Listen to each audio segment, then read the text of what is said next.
day.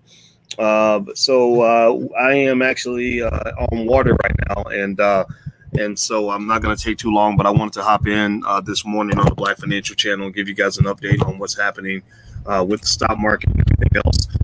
Last night we had a great night as far as stock market investing.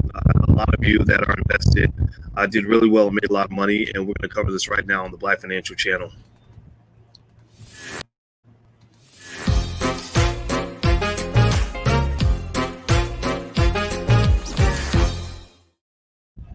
All right, guys. Hello.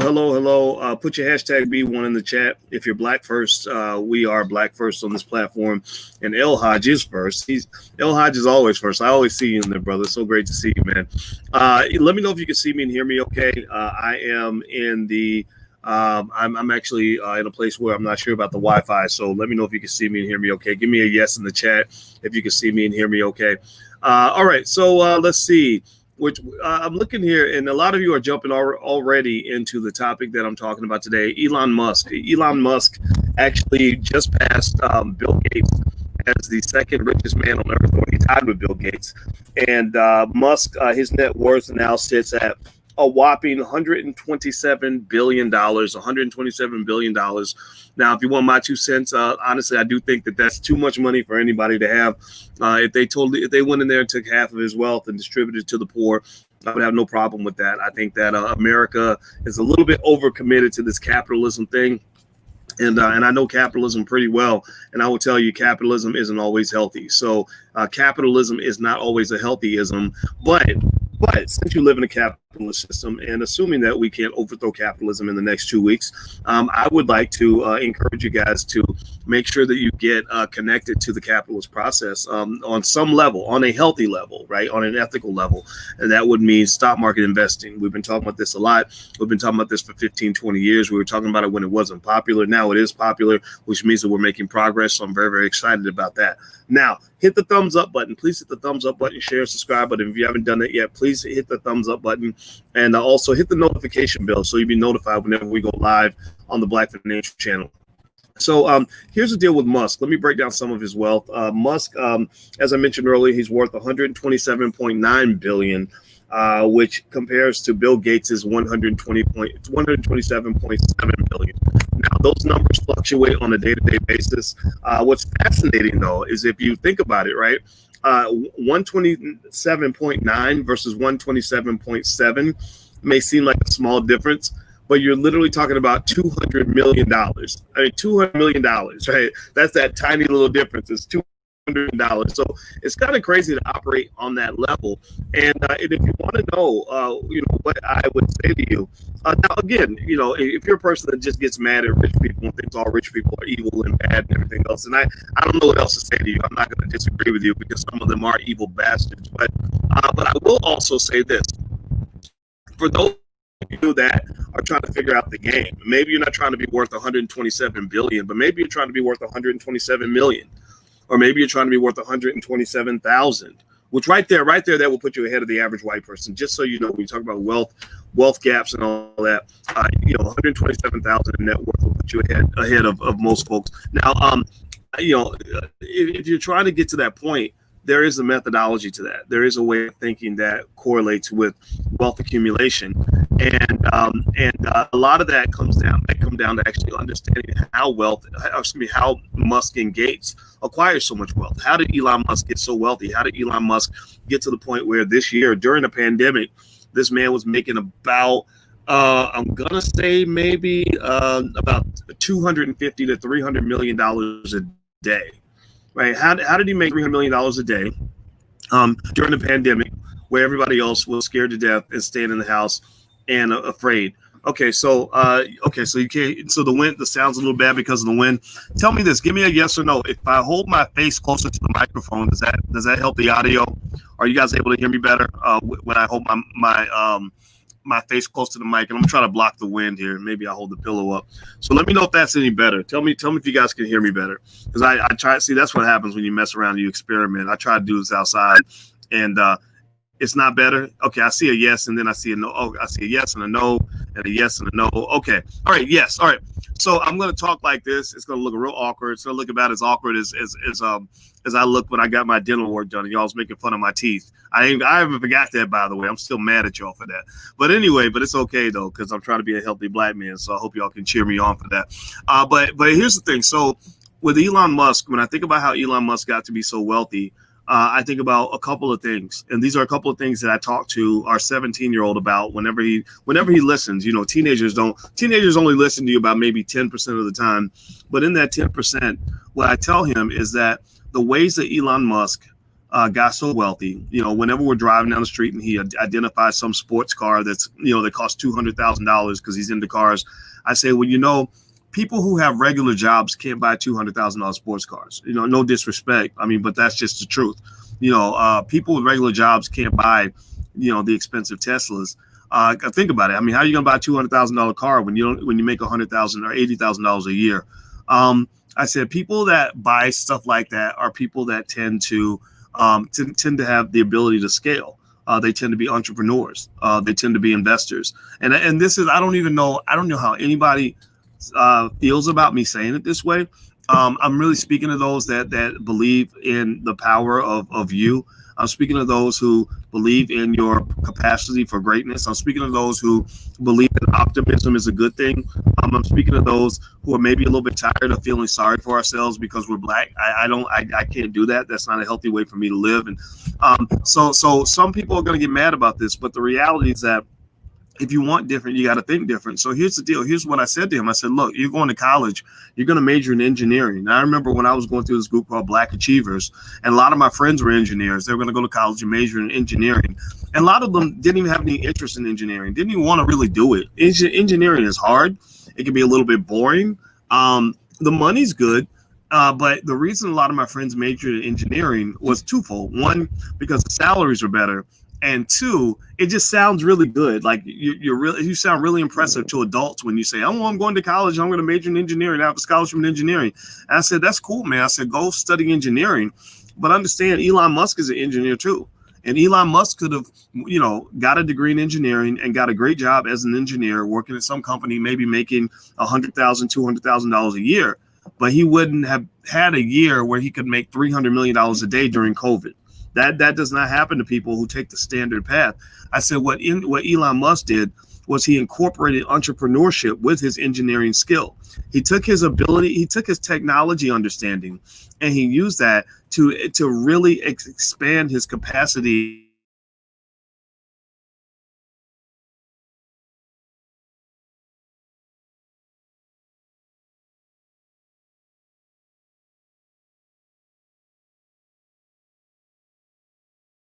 He learned how to scale his greatness. You scale your greatness. It looks like I might be going in and out a little bit. I know I stopped for a second. Let me know if you can hear me, see me still. I don't know. I don't know exactly what's going on with the Wi-Fi here, but I'm going to go ahead and we're going to go ahead and finish up the rest of the conversation so we can understand each other here. So do you understand what I'm saying? It's about scaling your greatness. It's about scale. You know, those who understand technology and entrepreneurship are the richest people in the world right now. And a lot of them started off poor. It's like they didn't grow up with a silver spoon in their mouths. Maybe they had a little bit of white privilege. Maybe they had a little bit of access to capital. There's no way Elon Musk could have built Tesla into a, you know, $500 billion company or whatever the company's worth right now. I think it's worth about 500.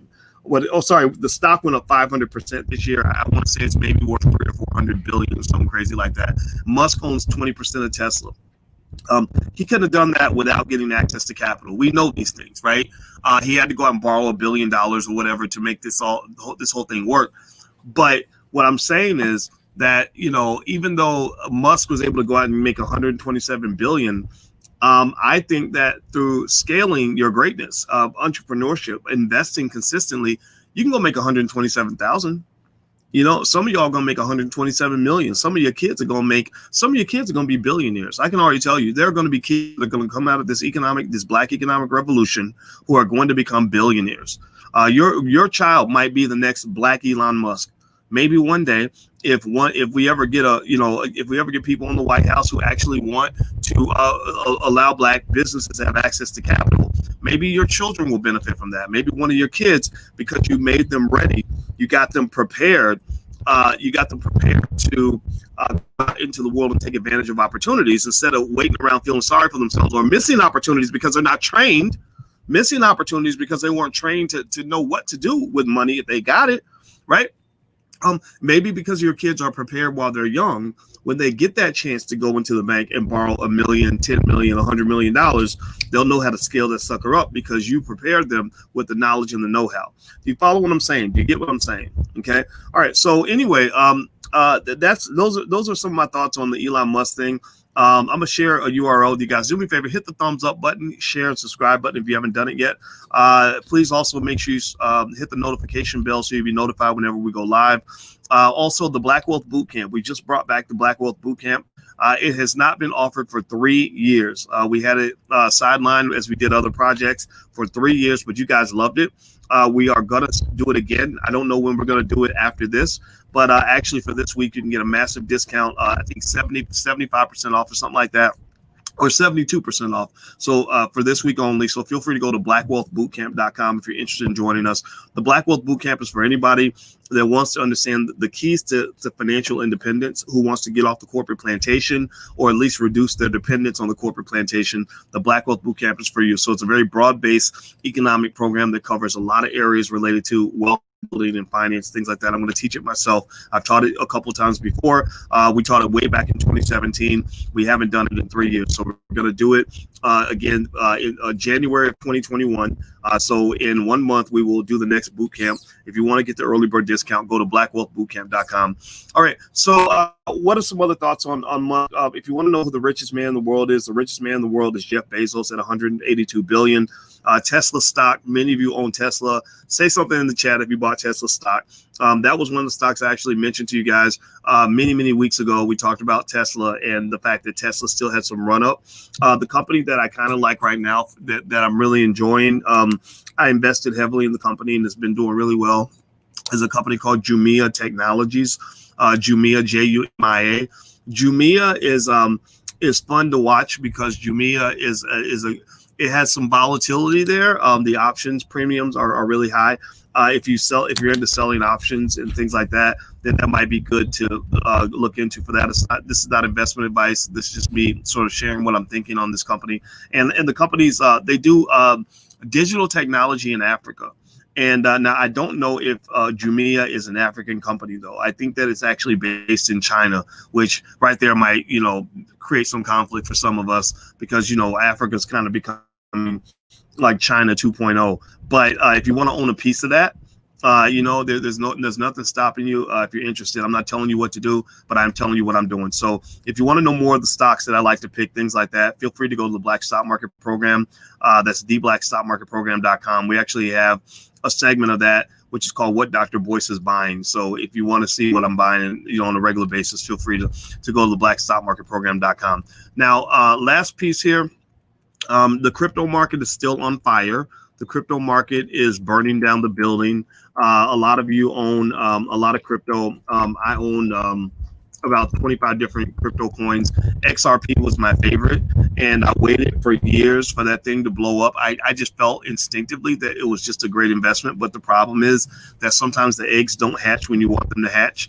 And I learned the importance of patience in this. But while watching XRP, because now XRP has blown up. XRP has gone up maybe 200% in the last maybe month or two, couple of months. But Bitcoin was already on fire.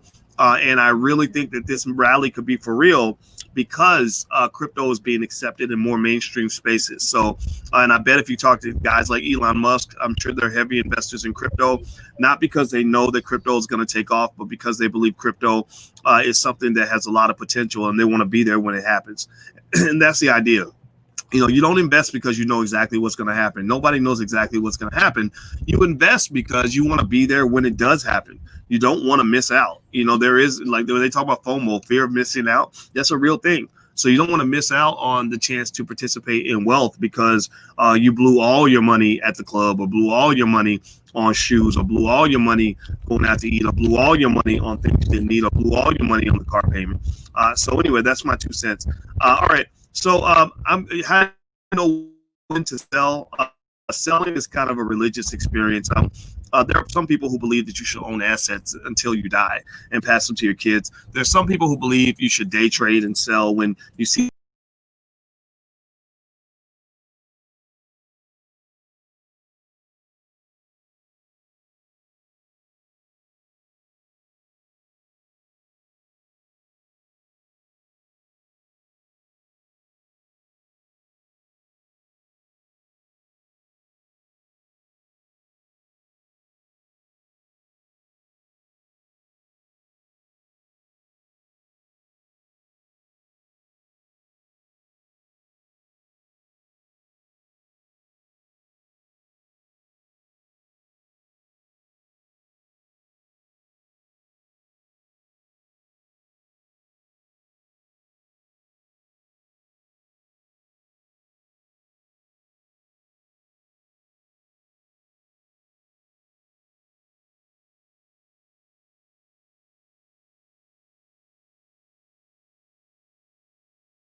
Hey, what's up, guys? What's up? You know what happened?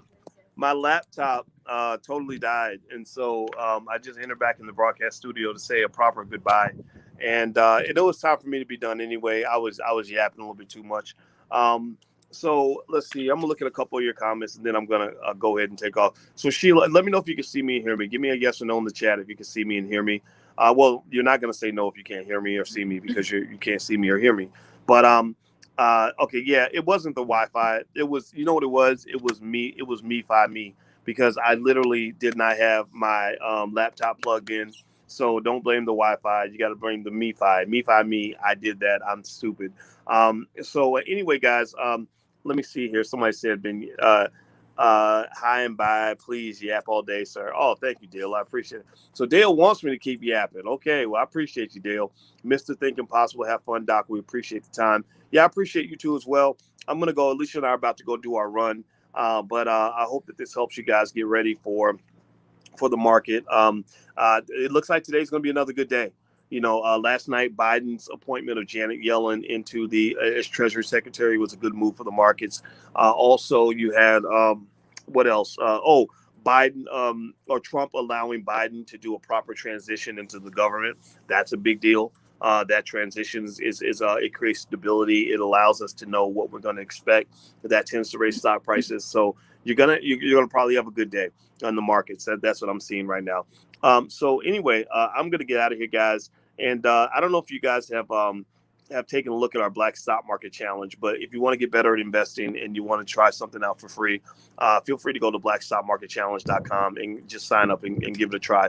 And I think you guys are gonna like that. So it'll help you become a better investor. I guarantee it. All right, guys. So I'm out of here. Have a good night or good day, and I'll check in a little bit later. So I'll see you guys soon. Take care. Peace. Boris, did you have a fake background behind you? What? Don't.